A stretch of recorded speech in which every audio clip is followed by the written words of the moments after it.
keterangan. Oke, kita bisa mulai sekarang. Saya akan memberikan presentasi untuk Zoom kali ini mengenai hipertiroid. Jadi hipertiroid itu memang lebih banyak dialami oleh wanita, ya. Itu kadang suka masalah gender juga kadang mempengaruhi kesehatan kita dalam kehidupan ini. Ya, jadi misalnya kalau sekarang ini kan saya lagi merawat dua orang yang sakit jantung nih, yang satu gagal jantung, yang satu kena serangan jantung. Nah, itu lebih ke pria, ya, gender ya. Jadi pria itu lebih beresiko pada saat umur 50-an, 60-an untuk terkena jantung dibandingkan wanita. Itu adalah penyakit-penyakit yang dipengaruhi oleh gender. Ya, kenapa seperti itu? Mesti tanya Tuhan yang membuat tubuh manusia seperti apa, begitu. Ya, tapi itulah yang terjadi di dunia ini. Ada penyakit-penyakit tertentu yang mempengaruhi tubuh kita berdasarkan gender. Di mana kalau penyakit tiroid itu ada beberapa macam.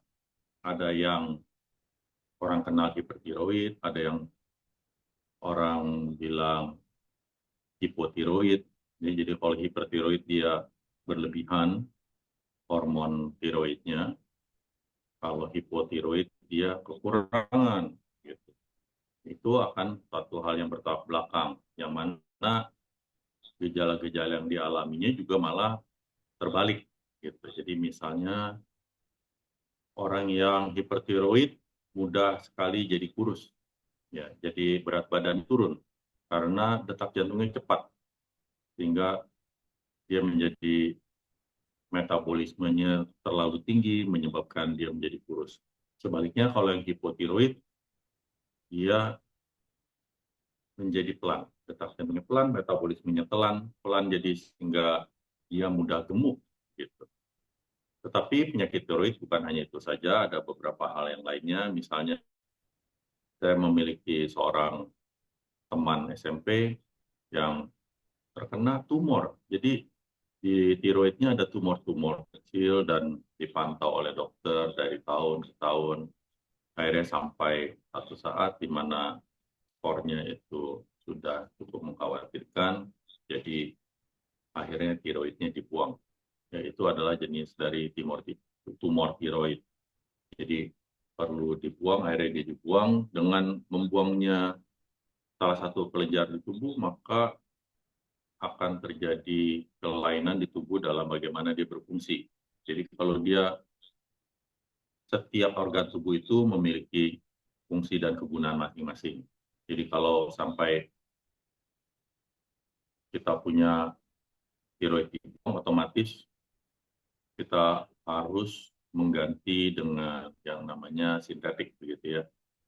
Kalau di dunia medis sudah ada hormon sintetik yang memang perlu dikonsumsi setiap hari oleh orang tersebut. Selain daripada itu ada juga penyakit tiroid yang disebabkan oleh autoimun. Jadi misalnya Graves disease, ya, Graves itu menyebabkan penyakit pada tiroid juga yang biasanya mengarah ke hipertiroid, gitu. Karena imunnya itu memicu untuk tiroid bekerja lebih. Sedangkan sebaliknya, kalau ada juga penyakit autoimun yang biasa disebut orang Hashimoto, ya lagi dulu saya juga pernah ketemu orang seperti itu. Tapi dia cuma ketemu saya sekali dan tidak ada kelanjutannya karena treatment yang akan panjang. Eh, nggak tahu ceritanya lagi kayak gimana. Yaitu juga lebih mengarah ke hipotiroid, gitu. Karena dia metabolismenya lebih lambat. Tetapi kalau sistem auto yang disebabkan oleh autoimun itu bisa lebih beragam. Yang walaupun dia hipotiroid, dia bisa hipertiroid juga, gitu, symptoms-nya. Ya. Tetapi yang hari ini kita ngomongin nggak semua, kita hanya berbicara mengenai hipertiroid karena hipertiroid yang dialami dalam hidup saya itu, yang saya temu orang itu, jangkanya lebih panjang dan saya bisa memantau dengan lebih detail. Jadi itu yang bisa saya ceritakan.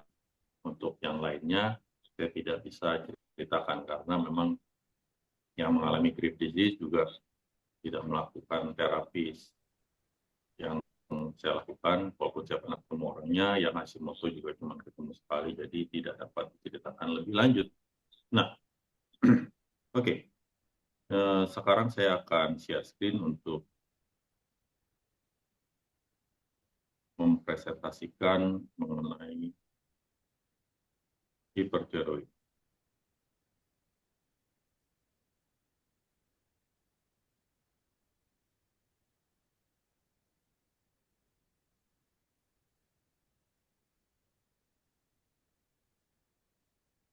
Oke, hipertiroid. Hipertiroid sendiri adalah sebuah kelenjar yang ada di bagian leher kita sebelah bawah yang berbentuk seperti kupu-kupu, ya.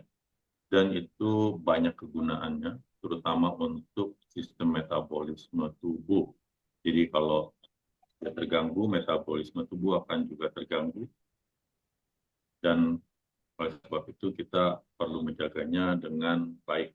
Yang mana biasanya kalau kita tempel magnet di titik 1, 2, dan 3, titik 2 itu yang ada di dada ini, itu sebenarnya untuk menjaga agar kelenjar kita bekerja dengan lebih baik, baik di timus ataupun di tiroid. Ya.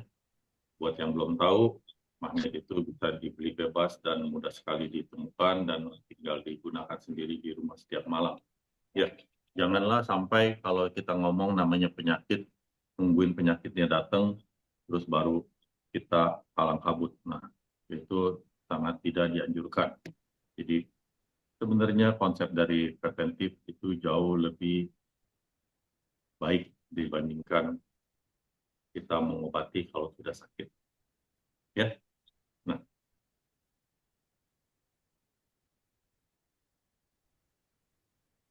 penyakit hipertiroidisme atau hipertiroid adalah penyakit akibat kadar hormon tiroid terlalu tinggi di dalam tubuh. Kondisi kelebihan hormon tiroid ini dapat menimbulkan gejala jantung berdebar, tangan gemetar, dan berat badan turun drastis dalam jangka waktu singkat. Ya, jadi cepat. Jadi ini kadang buat cewek-cewek, wah enak juga ya, saya nggak usah diet ya, jadi bisa berat badan turun dengan mudah. Wah, nggak gitu. Ini penyakit jangan dipilih. Ini salah satu penyakit juga yang jangan dipilih karena untuk mengobatinya itu tidak mudah. Untuk sembuhnya juga tidak mudah. Ya, jangan memilih untuk langsing dengan mendapatkan sebuah penyakit.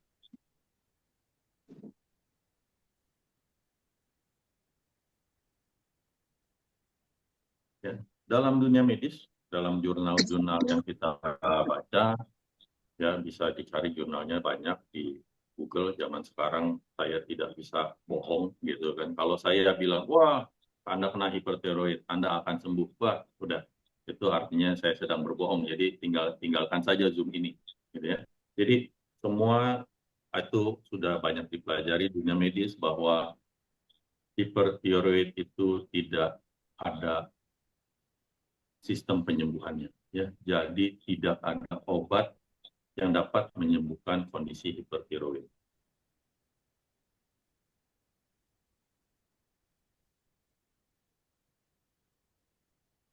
Nah, jadi bagaimana apa yang dilakukan oleh dunia medis sejauh ini untuk mentreatment ya, seorang yang terkena hipertiroid? Biasanya yang paling umum adalah dikasih obat anti tiroid medication, ya, dikasih obat anti. Nah, jadi biasanya ini ditulis bahwa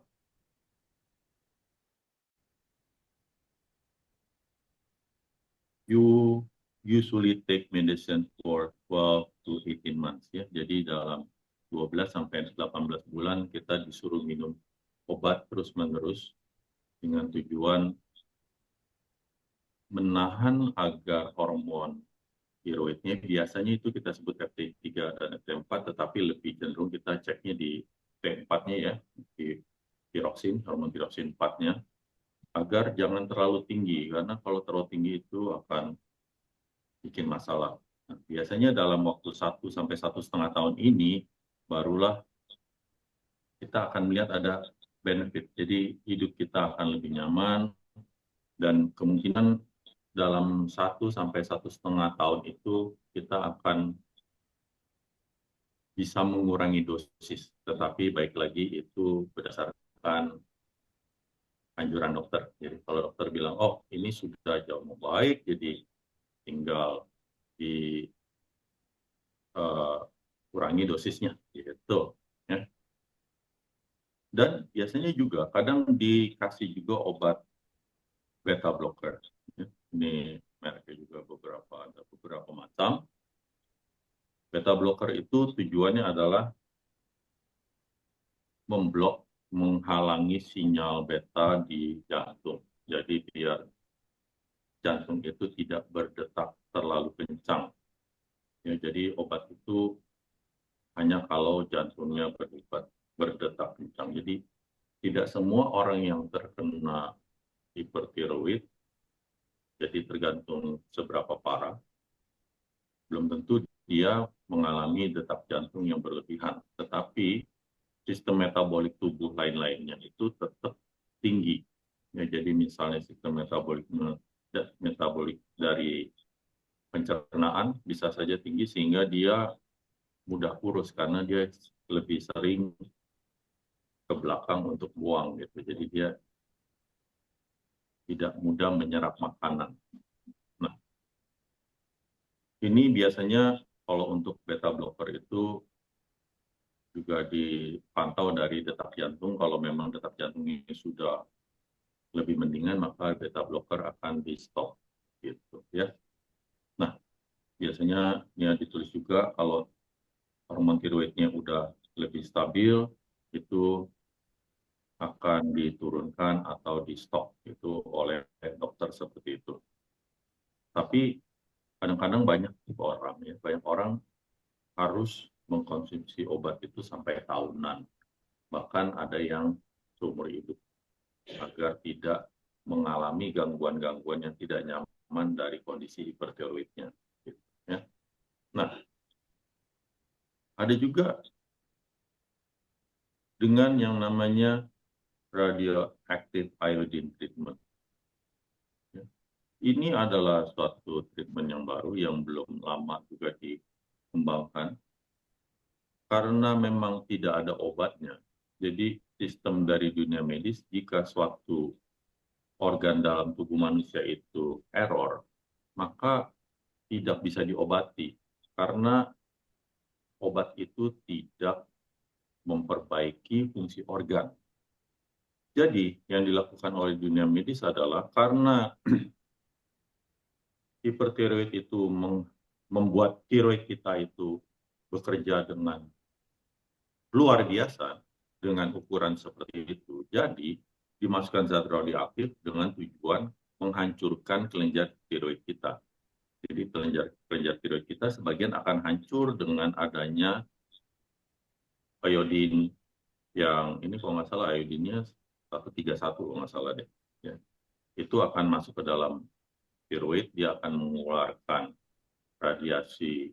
Kalau kebanyakan neutron, dia akan mengeluarkan positron ya. Nah, nanti akan ada radiasi positron untuk yang akhirnya menghancurkan tiroid ya. Itu nggak ya? Kebanyakan kekurangan maupun beta. Oh enggak. Oh beta negatif. Beta negatif. Jadi kalau kebanyakan neutron, dia akan ngeluarin elektron. Oke, beta negatif, sorry salah. Bukan positron. Beta negatif itu akan mengeluarkan antipartikelnya, antineutrino. Mohon maaf. Jadi, oke. Nah, salfok ya. Saya suka ngomong-ngomong yang ada di otak saya. Oke. Jadi isinya, oleh saya kecampur-campur. Ya, itu ilmu fisika soalnya. Fisika nuklir. Lanjut. Mohon maaf, lanjut. Itu Radioterapi ini tidak dilakukan sekali, ya.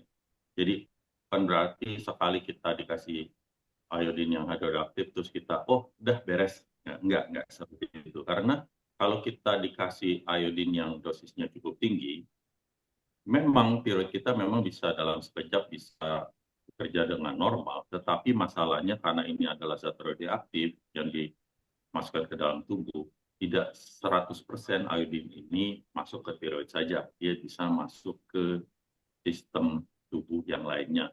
Ya, jadi memang itu namanya ada faktor resikonya. Karena itu untuk mengurangi faktor risiko hanya dikasih iodin yang dosis kecil karena iodin itu memang lebih mudah diserap di tubuh itu di kelenjar tiroid dibandingkan di kelenjar-kelenjar atau sistem organ tubuh yang lainnya. Ya, jadi tetap sedikit demi sedikit biar kalau ada di masuk ke tempat lain dengan waktu paruh memang yang tidak terlalu lama dari iodin ini, dia nanti memperkecil peluang kita terkena kanker di tempat lain, ya, karena ini sangat karsinogenik, ya, namanya barang radioaktif, ya. Nah, memang sifat radioaktif dari iodin itu tidak seperti uranium yang membunuh Marie Curie yang penemu radioaktif sendiri. Jadi ya itulah yang penemuan-penemuan dunia medis yang baik juga yang dicampur-campur dengan ilmu fisika, gitu ya. Ini radioaktif itu memang sedikit fisika dan sedikit kimia, dia ada di tengah-tengah. Orang fisika belajar, orang kimia belajar juga. Jadi memang lebih mudah masuk ke dalam dunia medis. Ada juga dengan cara dioperasi. Nah, biasanya operasinya ini ada yang buang semua, ada yang juga yang buang sebagian. Karena kalau buang sebagian itu masih ada sedikit, tergantung dokternya seberapa canggih ngebuangnya. Kalau buang semuanya ya balik lagi karena kita sudah tidak punya RT4 lagi, RT3, jadi kita mau nggak mau mengkonsumsi hormon sintetis yang diri dokter.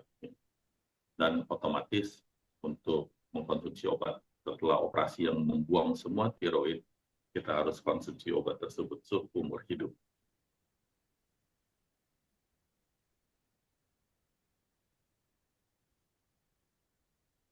Oke, ini saya mau cerita mengenai anak saya yang kedua. Anak saya lahir tahun 1998 pas lagi kerusuhan. Nah, ini adalah kasus pertama, sebenarnya bukan kasus pertama sih, pernah ada yang dulu nanya soal hipertiroid juga ya di grup. Cuman saya kan cuma nanya lewat WA doang atau nanya di grup doang, ya paling saya bilang ya udah coba aja TE karena dia kalau dia punya kanyang magnetes lain gini ya mereka bisa terapi gitu kan. Tetapi waktu anak saya yang kedua ini mengalami hipertiroid, saya otomatis harus menanganinya dengan lebih serius dan saya perhatikan dari hari ke hari apa yang terjadi. Yang pertama adalah yang saya lihat dia seperti lemah sekali dan dia lemas sekali karena dia juga akhirnya belakangan baru sadar dalam beberapa hari kemudian, 2-3 hari kemudian bahwa detak jantungnya tuh cepat sekali. Dan memang waktu zaman dulu kan, waktu zaman COVID, hampir semua orang punya yang namanya oximeter ya. Jadi waktu dites pakai oximeter, memang aneh. Dia posisi duduk, tenang, santai, itu detak jantungnya di atas 120. Jadi tekan terus dan berat badannya turun cepat sekali. Dan dia cepat lapar. Jadi saya bilang, ya udah, kamu nggak boleh diet. Kadang cewek mikirnya, aduh saya mesti diet, ntar terlalu gemuk atau terlalu jadi gendut gitu ya. Jadi saya bilang jangan, kamu nggak boleh diet, ini detak jantungnya terlalu tinggi, terus tolong uh, jangan terlalu banyak melakukan aktivitas karena dia biasa olahraganya juga zumba, itu jadi saya larang dulu melakukan olahraga karena badannya sendiri terasa sudah sangat melelahkan. Gitu. Nah,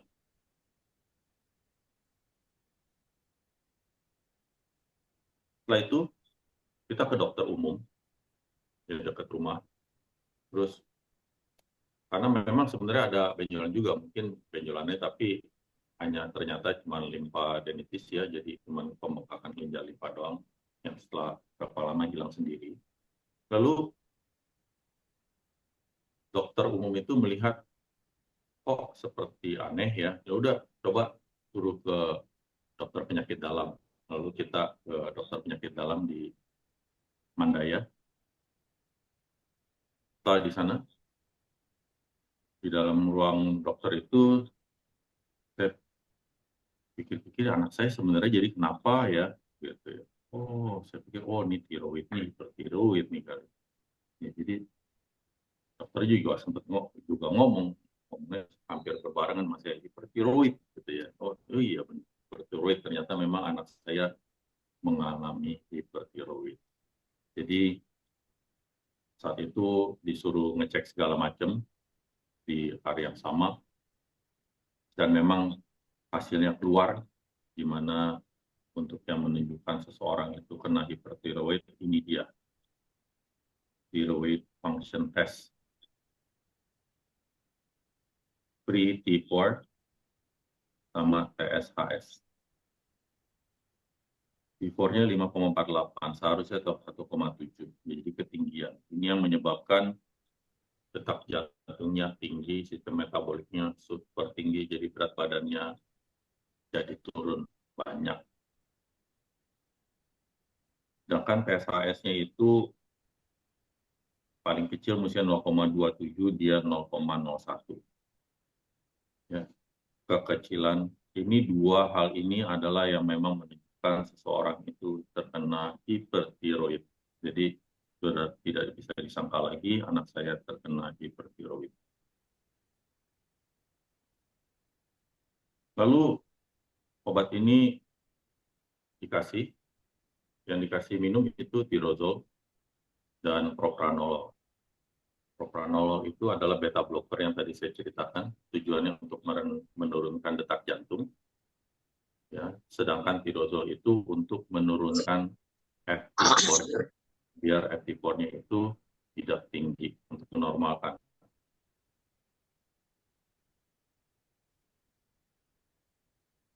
Nah, berikutnya kenapa ini di Siloam jadinya nih?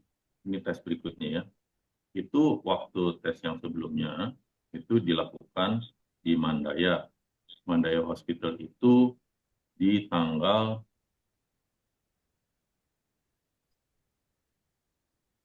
5 Februari ya. Ya, ini 5 Februari tahun ini masih. 5 Februari 2024 tes pertama. Lalu karena saya melihat ini adalah suatu penyakit yang serius, jadi saya juga kenal seorang dokter penyakit dalam yang pintar, yang jago di Siloam Hospital yang dulu juga menangani waktu istri saya terkena kanker ya, di Siloam, yang Kebonjeruk. Itu teman gereja juga, teman di SMA juga, Semak Satu. Nah, selain dikasih obat sama dokter yang di Mandaya, akhirnya disuruh teruskan obatnya sama, memang hitungannya masih dosis yang terkecil lah ya. Hitungannya tirozol dosis terkecil, juga propranolol dosis terkecil. Terus ini disuruh tes lagi tanggal 3, tanggal 3 Mei ya, tanggal 3 Mei disuruh tes lagi. Jadi waktu ketemu dokter tersebut memang tidak ketemu dokter yang di Siloam itu, teman saya tidak langsung tes karena dibilang percuma, jangan tes sering-sering, ngapain buang-buang duit, setengahnya 3 bulan sekali deh gitu ya. Jadi hitungannya tadinya kan 5 Februari, sekarang 3 Mei. 3 Mei udah 3 bulan, jadi disuruh tes lagi gitu. Nah, kita sekalian tes, kita langsung kontrol, dan memang ini range-nya agak sedikit berbeda karena mungkin beda rumah sakit, beda lab itu beda-beda, tetapi ya kira-kira mirip-mirip lah ya. Di mana T3-nya normal, ya ada di dalam range, T4-nya sekarang udah normal nih. Ini dengan bantuan obat. Jadi karena obat tirozol itu memang menurunkan FT4-nya. Tapi TSH-nya ini itu tadi ininya 0,27, ininya 0,01. Ininya tambah gede, batas bawahnya, ini tambah kecil. Terus saya bingung, kok begitu ya? Memang gejala-gejala yang timbul pada anak saya memang sudah jauh membaik, ya. Jadi, tetapi saya sendiri kan ya gitulah seorang praktisi kesehatan abal-abal ya, yang ngikutin saya juga orangnya juga aneh-aneh ya, seperti yang ngikutin Zoom saya sekarang. Mau dengerin, terima kasih. Nah, buat saya, memang kondisi anak saya memang baik dan membaik. Jadi berat badan juga sudah tidak turun lagi dengan bantuan obat, tetapi saya tidak suka dengan melihat hasil lab seperti ini. Jadi waktu hasil lab ini keluar, saya mulai belajar hipertiroid itu secara lebih detail. Jadi sebenarnya buat saya itu saya pikir emang hipertiroid itu apa sih? Emang dia ngapain tubuh sih? Nah, jadi akhirnya saya belajar, saya baca-baca, saya baca jurnal, saya baca kesehatan, nonton YouTube juga gitu ya. Lalu eh, saya melihat seperti ini. Ini adalah otak kita, otak manusia. Jadi ada yang namanya kelenjar itu banyak ya. Kelenjar yang ini talamus, ini hipotalamus, ini pituitari, ini pineal, ya itu banyak banyak kelenjar-kelenjar kecil-kecil di sini. Ternyata memang salah satu dari kelenjar ini itu yang mempengaruhi si TSH tersebut ya. Tadi kan TSH-nya terlalu rendah ya. Jadi ternyata TSH itu datangnya dari sini, dari otak ini, bukan dari tiroid sendiri. Jadi sinyal itu dikirim ya.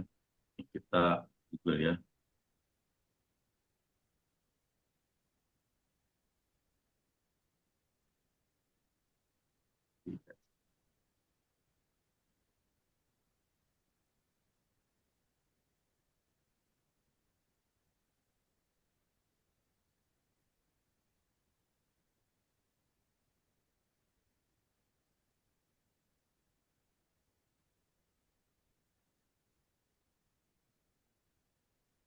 Ya. Jadi yang disebut PSA yang tadi kita ngomongin di hasil tes darah itu ternyata dihasilkan dari kelenjar pituitari yang di otak, bukan di tiroid.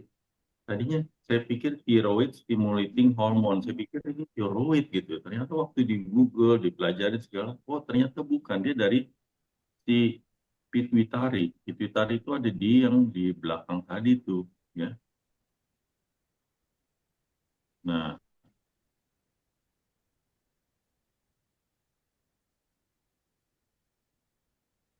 ya. Jadi ada di sebelah sini. Biasanya orang-orang yang saya pakai magnet itu, saya suka suruh pakai magnet bolong yang di antara dua alis di sini nih, di sini. Makanya posisinya tuh kira-kira ada di sini, magnet bolong agar medan magnetnya kalau bisa mencapai ke kelenjar-kelenjar yang ada di sini. Nah, semoga kena pituitari gitu. Ya, jadi anak saya akhirnya saya suruh pakai magnet bolong nih di jidat sini nih, ya di antara kedua alis karena dia posisinya mungkin yang paling dekat dengan kelenjar pituitari. Selain daripada itu,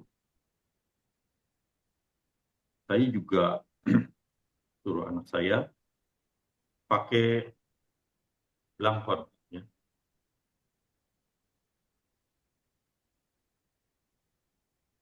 Belangkonnya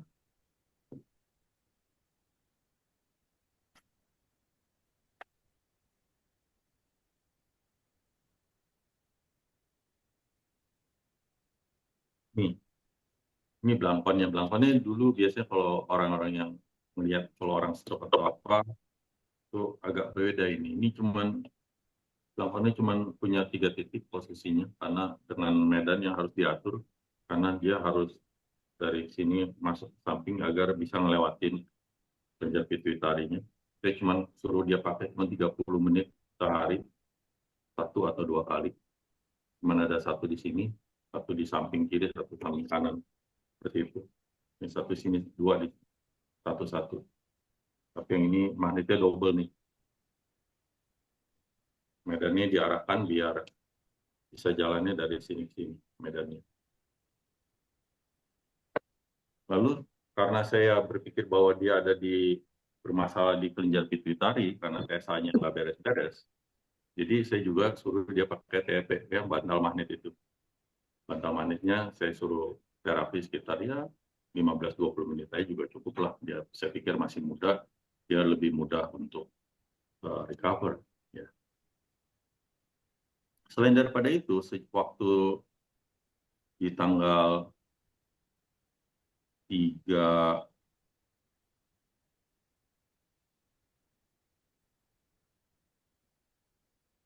Mei ya, yang tanggal 3 Mei itu, saya juga mulai menyuruh dia untuk latihan Wim Hof. Ya. Saya latihan Wim Hof karena sampai hari itu, sampai tanggal 3 Mei ini, detak jantungnya itu masih tidak beraturan, masih tinggi kalau sampai dia kelupaan minum obat. Ya, obatnya kan cuma paling sehari sekali ya. Jadi kalau dia udah mau deket-deket besokannya itu, kalau dia telat-telat minum obat, detak jantungnya udah mulai tinggi lagi gitu. Jadi dia memang mesti rutin minum obat.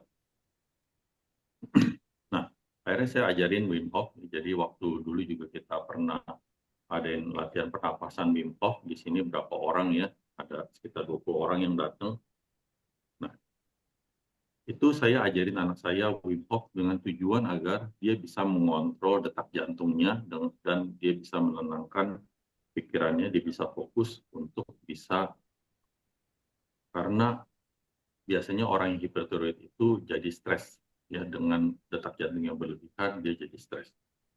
Nah, kebetulan anak saya muda diajarkannya, dia cepat belajar dalam menggunakan terapi sistem pernapasan Wim Hof itu. Jadi sekitar seminggu saya sudah mulai tes dia untuk mengurangi obatnya, dan sekitar 10 hari dari tanggal 3 Mei ini dia sudah lepas propranolol sama sekali. Jadi padahal sebelumnya itu 3 bulan minumin propranolol, tetap aja detak jantungnya masih nggak beraturan terus-menerus. Tapi sejak saya suruh dia latihan Wim Hof dengan benar ya, karena orang latihan Wim Hof pikir yang penting gue bisa nahan nafas. Bukan, ya, bukan seperti itu. Konsepnya itu bisa dideteksi dengan oximeter.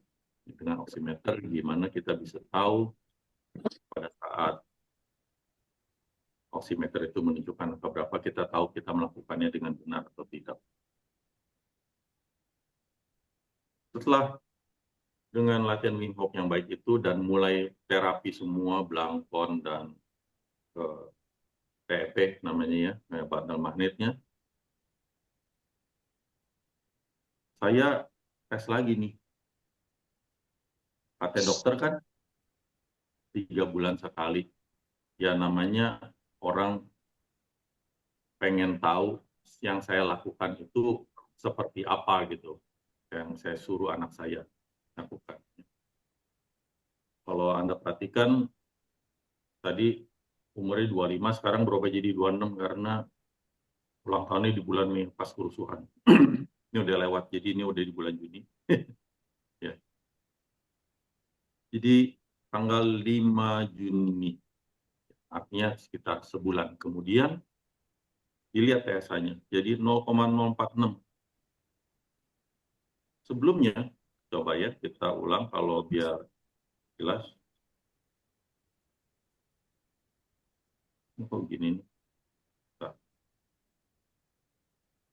maaf. Oh, ya.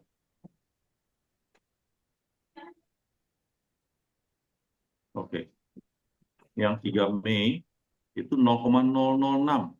Ya, 0,006. Yang 5 Juni, ini yang 5 Juni yang sebulan kemudian 0,046. Ya, tuh, 0,046. Dari 6, sekitar 7 kali lipat. Waduh, senang dong saya ya. Saya senang, walaupun hitungannya masih belum dalam batas rujukan normal, karena rujukan normalnya ada di angka 0,35 sampai 4,9, masih belum normal. Ini dengan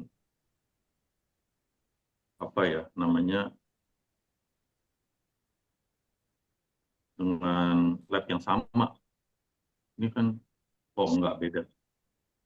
Oh tapi range-nya sama. Ini yang di Siloam, ini Prodia. Oh ya, sama tapi range ininya nih. Yang tadi yang di Mandaya agak beda ya, range nilai rujukannya.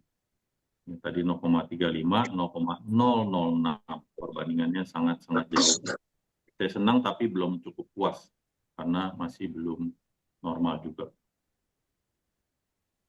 Nah, sejak mulai saat ini tirozol mulai minumnya udah mulai ngaco anak saya. Dia pikir dia udah mulai seneng, cuman saya masih suruh paksa suruh minum juga. Karena saya pikir kalau dengan minum tirozol pasti FT4-nya oke gitu kan. Nah, tes berikutnya adalah di tanggal 3 Juli. Ya, jadi sebulan kemudian. Ya, sebulan kemudian kita lihat hasilnya. Ya, udah jadi 26 tahun 1 bulan. Oke, FT4-nya normal. Ini dengan masih bantuan obat. Ini sudah ada di range normal walaupun dekat-dekat bawah. Gitu. Tapi udah normal TSH-nya. Karena dari yang saya baca, jurnal-jurnal segala macam, ini untuk menghasilkan TSH normal ini sangat-sangat sulit gitu ya. Dan yang tadi kita pernah lihat juga di slide sebelumnya bahwa memang pengobatan itu perlu waktu sekitar 1 sampai 1,5 tahun. Tetapi ternyata dalam 1 bulan, 2 bulan kemudian semuanya bisa normal waktu eh, propranololnya pun sudah langsung dilepas dalam angka 10 hari. Ya, pirozol masih dikonsumsi walaupun dalam hitungan 2 bulan semuanya jadi normal.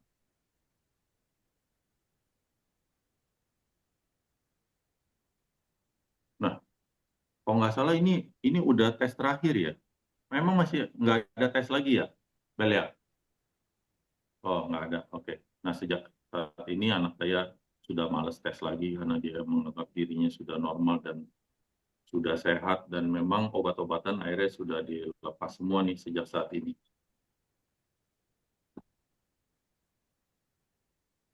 Selain daripada itu, ini ada teman kuliah saya jurusan Statistika IPB angkatan 25, teman saya,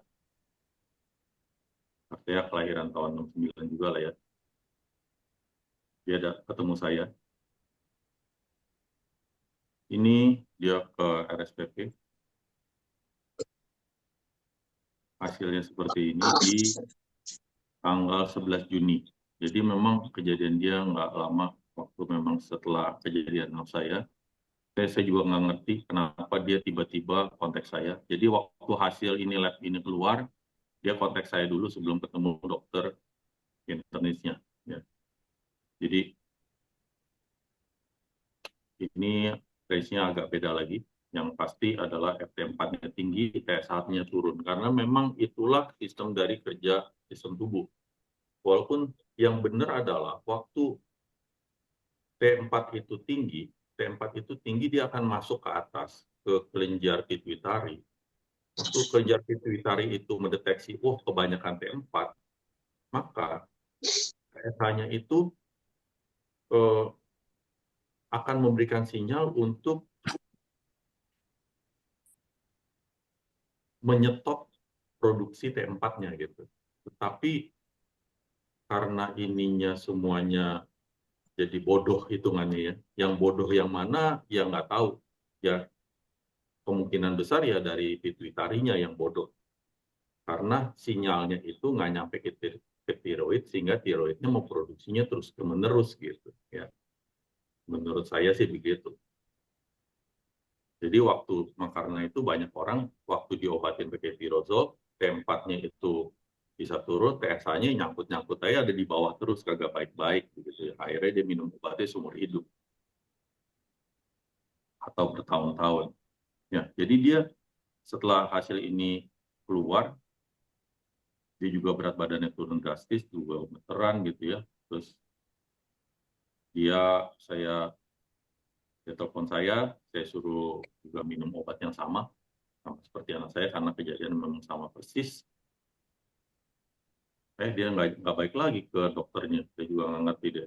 Padahal saya sendiri juga bawa anak saya ke dokter kan. Dia sendiri nggak mau, dia ke saya doang dia. Nah, saya juga suruh dia latihan Wim Hof gitu. Jadi itu kan tadi kejadiannya di tanggal 11 Juni, mungkin tanggal 12 Juninya apa dia telepon saya. Dia keluar, saya suruh dia latihan Wim Hof.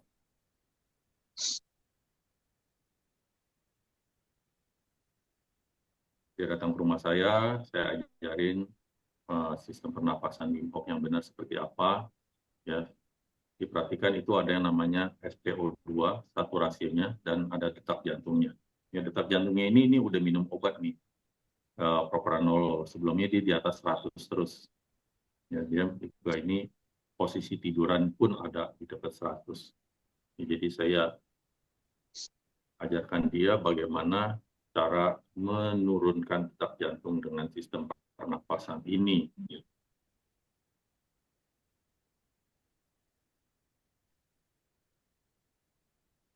Oh, ini diulang.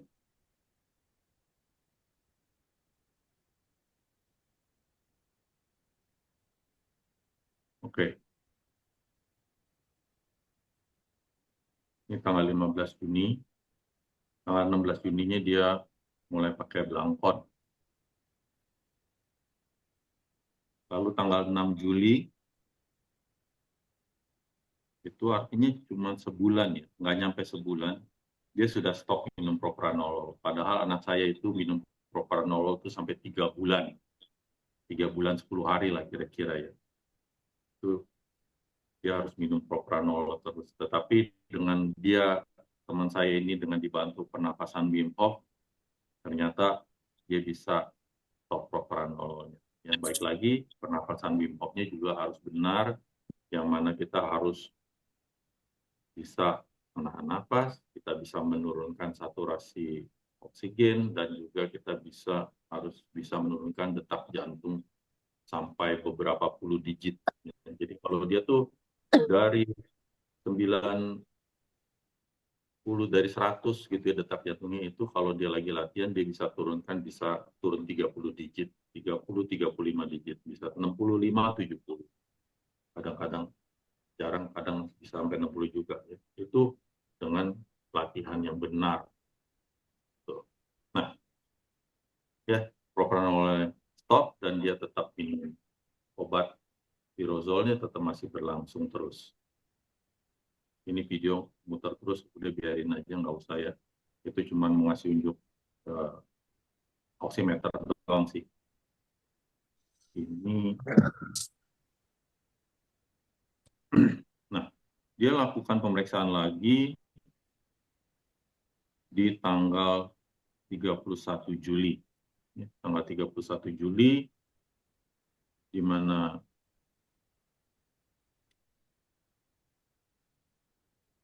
FT4-nya itu masih rendah.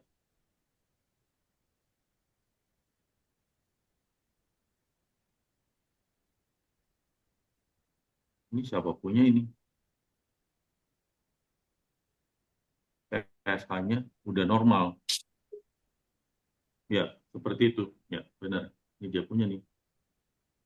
Ya dia seneng, TSH-nya udah normal. Oh ya dia juga udah pakai belangkon kan ya. TSH-nya udah normal tapi FT4-nya turun. Nggak tahu kenapa. Padahal udah minum obat. Lalu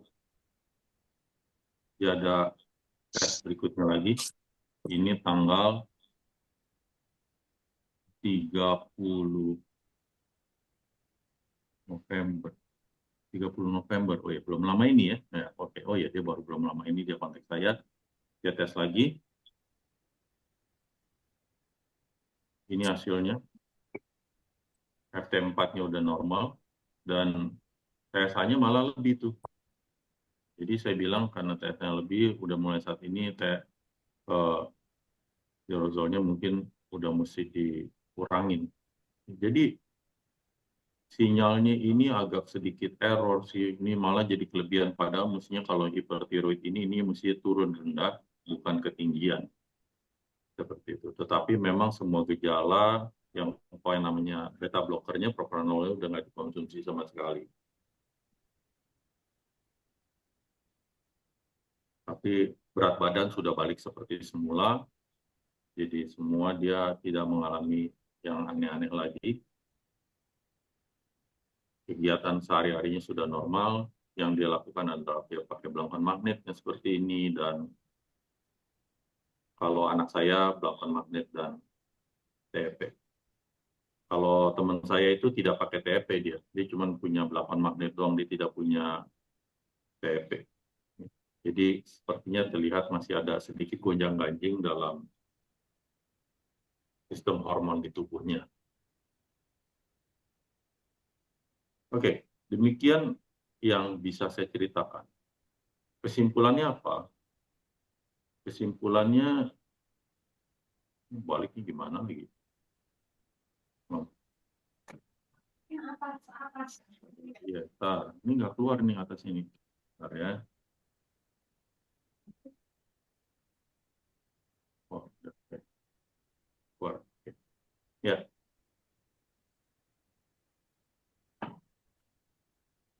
oke. Jadi kesimpulannya apa dari yang setelah saya sampaikan mengenai hipertiroid ini? Kesimpulannya adalah tidak ada. Ya, saya hanya menceritakan yang telah saya lakukan pada saya dan pada teman saya. Kalau mau mengambil kesimpulan secara medis, itu kita memerlukan data yang sangat luar biasa banyak, puluh ratusan. Saya cuma punya dua dan duanya berbeda. Ya, oke. Tapi setidaknya itu adalah cerita yang saya bisa sampaikan dan apa yang bisa saya terangkan mengapa saya melakukan hal tersebut.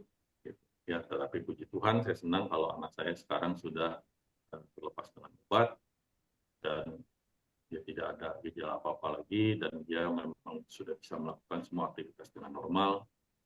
So far so good. Mungkin nanti nggak berapa lama lagi nanti kita akan coba tes lagi bagaimana hasil hormonnya tanpa sama sekali tanpa obat tanpa apapun. Paling terapinya juga udah mulai bolong-bolong. Namanya juga anak muda rada-rada badung kalau dibilangin. Gitu. Pikir anak muda rasanya masih sehat-sehat dulu. Gitu. Oke, demikian presentasi yang saya bisa berikan. Kalau ada yang mau tanya-tanya silakan atau mau nanya dengan masalah topik yang lain juga boleh.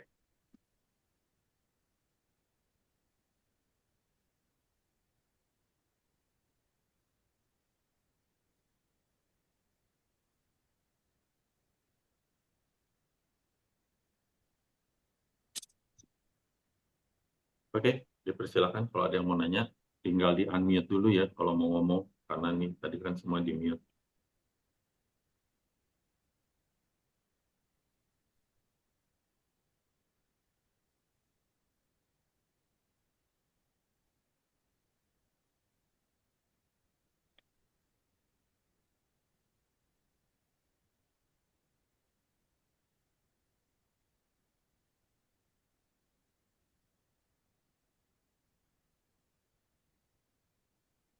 Oke, Sri Lani gimana kabarnya Sri Lani?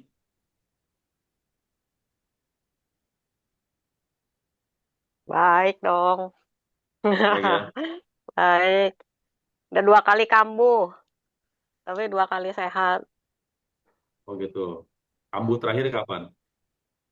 Kamu berapa tahun lalu ya? Oh, berapa tahun lalu? Ya gitu ya, Mm-mm. namanya steroid makanya disebut no cure kayak gitu.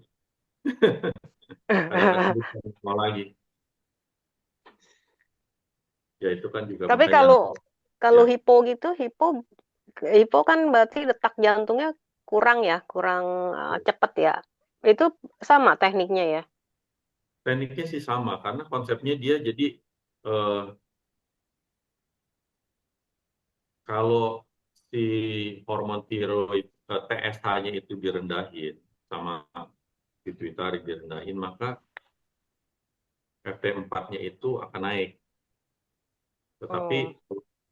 TSH-nya itu di pituitari dinaikin, FT4-nya akan turun. Nah, itu sebenarnya kayak gitu prosesnya. Nah, jadi kalau kayak hipotiroid kan TSH-nya akan tinggi mestinya. TSH-nya Mm-mm. akan tinggi, terus FT4-nya malah yang turun gitu. Hmm. Nanti akan jadi slow down tuh semuanya tuh. Tubuhnya jadi pelan-pelan semuanya bergeraknya, jantungnya juga detaknya jadi pelan. Iya, Jadi jadi yang gemuk. error ada di sininya. Nggak tahu itu kenapa bisa error kayak gitu. Paling ya kalau sistem magnet yang kita lakukan stimulasi dari menurut saya errornya di dalam belakang situ. Suruh pakai Hmm. magnet dorong gitu. Kalau nggak ya pakai pelapor magnet gitu kan. Kalau punya TP ya pakai TP kan gitu. Berapa lama itu kalau yang magnet bolongnya pakainya? Kan pakainya kalau malam kan biasanya. Oh, sepanjang malam tidur ya. Iya sekalian TM123 pakai gitu. Hmm. Hmm. Dua berarti double ya. Dua, enggak satu lah magnet bolong kan cuma satu. Oh, nggak di double. Enggak satu aja biasa pakai magnet bolong yang ukuran biasa itu. Oh. Oh, oh, oh. Ya kita jagain kan biar maksudnya ya kita nggak tahu bisa timbul lagi atau enggak gitu kan. Kan ini cerita pengalaman pengalaman pribadi dan hitungannya masih jangka pendek untuk anak saya yang memang hitungannya memang sangat cepat untuk segala sesuatunya posisinya di normal kembali kan gitu. Hmm, betul, betul. Karena ada pembandingnya adalah 3 bulan sebelumnya dengan obat, tetapi sebulan dengan obat, 10 hari dengan Wim Hof, satu obat hilang, 2 bulan dengan terapi, semua obat hilang kan gitu. Dan semua kondisi normal kan gitu. Iya, berarti udah nggak perlu maintenance. Biasa kan dikasih dosis setengah dari 5 mili ya biasanya maintenance-nya. Betul. Jadi waktu sebulan pertama Mm-mm. yang udah mulai naik itu, saya akhirnya suruh dia belah sih. Ke dokter Iya. juga tuh gitu, masa ke dokter lagi. Dia bilang, ngapain sih tiap bulan periksa? Mungkin ditegur kayak gitu. Cuman akhirnya bulan depannya lagi saya periksa lagi. Orang kepo. Sebenarnya sih ya percuma sih. Tapi bisa dilihat dari gejala-gejala sendiri sebenarnya nggak usah periksa-periksa ini. Yang penting timbangannya stabil, biasanya sih udah indikasi bagus sih. Betul.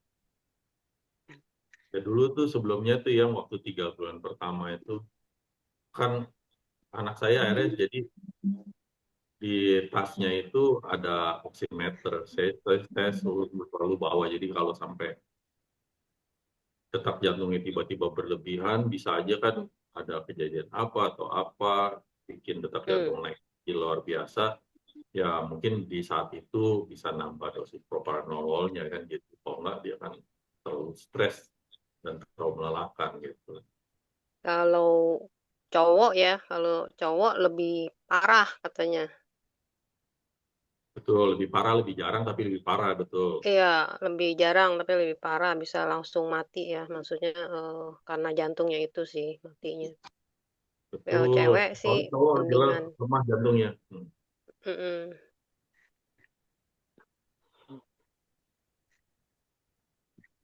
Ya makanya yang saya rawat itu orang sakit jantung, teman kamu 2 orang itu kan, dua-duanya cowok.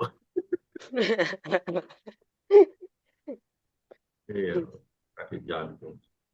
Ya cowok lebih lemah memang jantungnya. Itu Overall ya. keturunan katanya hipertiroid. Tiroid ya, tiroid itu katanya sih keturunan. Coba kalau misalnya ini ya coba cek juga neneknya atau siapanya gitu. Siapa tahu ada. Iya, tapi kalau anak saya memang mamanya dia gemuk, ya kan? Kamu tahu sendiri. Istri saya Hmm. dulu dan jelas nggak hipertiroid. Terus omanya dua-duanya, yang satu gemuk, yang satu nggak hipertiroid juga sih. Kan ada di grup magnet. Nggak hipertiroid. Nggak tahu kalau atasnya lagi kan saya aja nggak pernah ketemu. Hmm. Atasnya omanya saya, yang satu gemuk. Bisa juga kalau gemuk. Saya ada satu ya kenal dia hipertiroid tapi gemuk. Jadi dia nggak mau berobat supaya nggak tambah gemuk sih katanya. Ada sih Oh, orang gemuk kena hipertiroid ada. Jadi dia berkurang juga timbangannya. Cuman dia nggak mau. Dia bilang ya udah biarin aja sakitnya biar dia kurusan. Dia bilang gitu.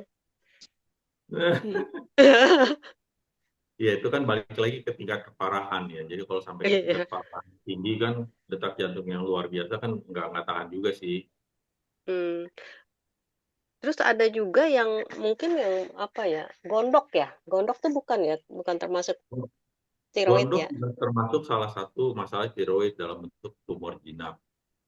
Oh, ya kan ada yang keluar kan itunya apa benjolannya ya. Kalau kayak beberapa orang kan ke dalam ya benjolannya nggak kelihatan. Nah dia Ya, teman keluar. saya dari saya ceritain teman SMP tuh malah tumornya kecil-kecil akhirnya mesti diangkat karena udah menjurus ke kanker malah takut kan. Iya, iya, cuman jarang sekali sih kalau tiroid ada kanker. Ada lah, ada, cuman kasusnya jarang. Hmm, Betul. hmm. Tapi dokternya juga mahal sekarang. Dulu saya ke Profesor Slamet ya itu guru UI ya. Dia Ya. ketua tiroid di Jakarta. Itu udah pensiun. Sekarang ganti anaknya, cewek di Pondok Indah. Dokter lain mah mahal-mahal itu. Bisa jutaan ya. Ya, zaman gini kesehatan tuh mahal. Makanya pemerintah BPJS kan sangat luar biasa juga ya. Asuransi aja pada Iya, naik semua saya dengar yang ikut asuransi. iya betul. Apalagi umur segini udah nggak diterima kali. Diterima sih asal nggak ada penyakit macam-macam yang sebelumnya. Cuman ya baik lagi preminya mahal.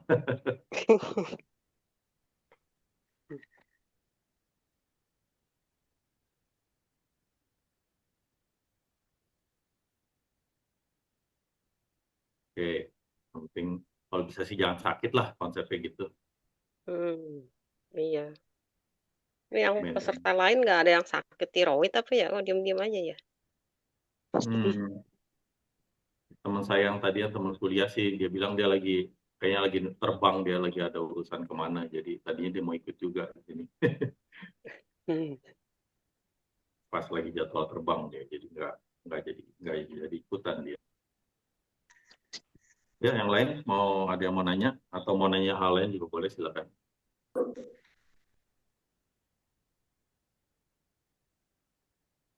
Mungkin untuk yang Zoom yang waktu dulu kan ada yang masalah jantung ya, serangan jantung itu, mungkin akan diulang karena nggak tahu kapan, 2 minggu lagi atau 4 minggu lagi, karena itu nggak bisa diupload ya karena recordnya hilang. Dan kebetulan juga saya ada pengalaman merawat 2 orang yang sakit jantung sekarang ini. Yang satu udah saya rawat 2 bulan, yang satu baru saya rawat hitungan hari. Ya, mungkin dalam jangka waktu yang lebih panjang, cerita saya bisa lebih banyak gitu. Dari hari ke hari saya bisa kontrol mereka gitu kan. Karena semua ada dalam pengawasan saya dari hari ke hari. Ada yang keluar dari rumah sakit, ada yang nggak mau ke dokter gitu kan. Jadi takutan ke dokter ya udah nanti jadi ada saya pantau lah kondisi mereka yang nanti mungkin bisa akan saya ceritakan lebih detail. Gitu. Kalau dulu yang Zoom yang sebelumnya serangan jantung kan saya juga ngomong hanya secara umum gitu. Yang mungkin nanti akan bisa diulang. Oke, masih ada lagi.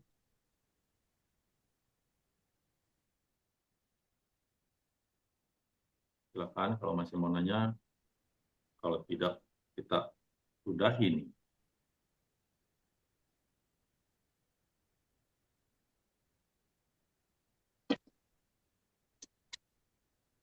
Bu Liliana, gimana kabarnya Bu Liliana? Sehat?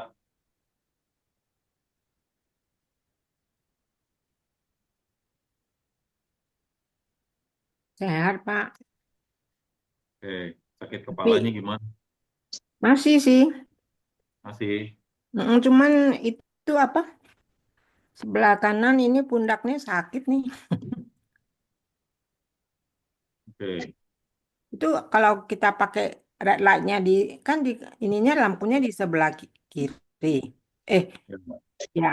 Jadi kalau yang kanan nggak kena kali ya. kena. Itu kan Hmm. tujuannya bukan kena lampunya. Yang penting kena suhunya yang naik aja. Suhu Oh gitu. tinggi aja sih sebenarnya Bu Liliana. Ya. Hmm.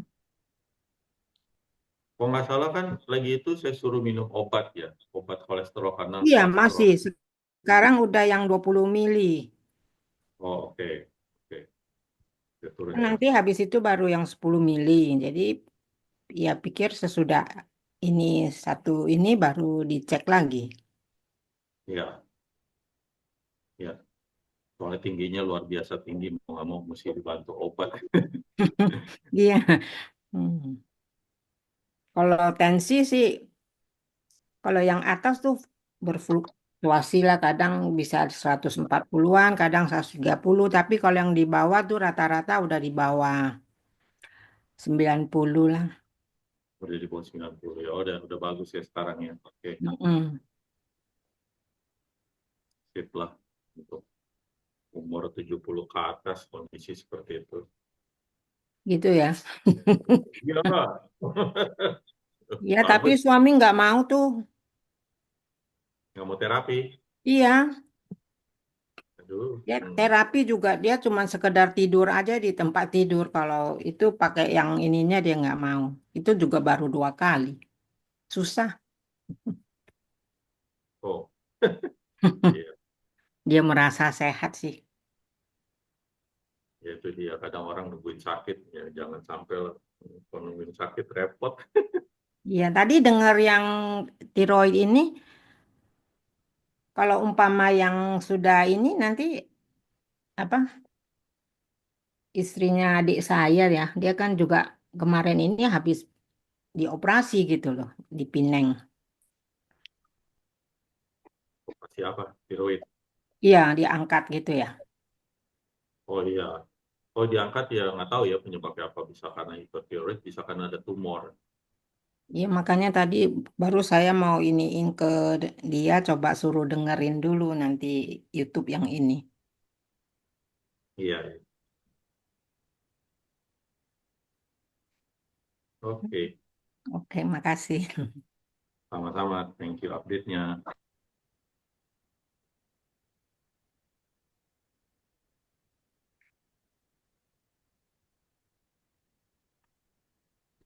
Baik. Masih ada? Jika tidak, oke. Terima kasih semuanya atas kehadirannya di Zoom ini. Semoga bermanfaat buat yang telat atau yang tidak bisa mengikuti Zoom ini nanti akan diupload di YouTube. Oke, terima kasih. Makasih, Makasih. Pak. Sampai jumpa 2 minggu lagi. Oke, bye.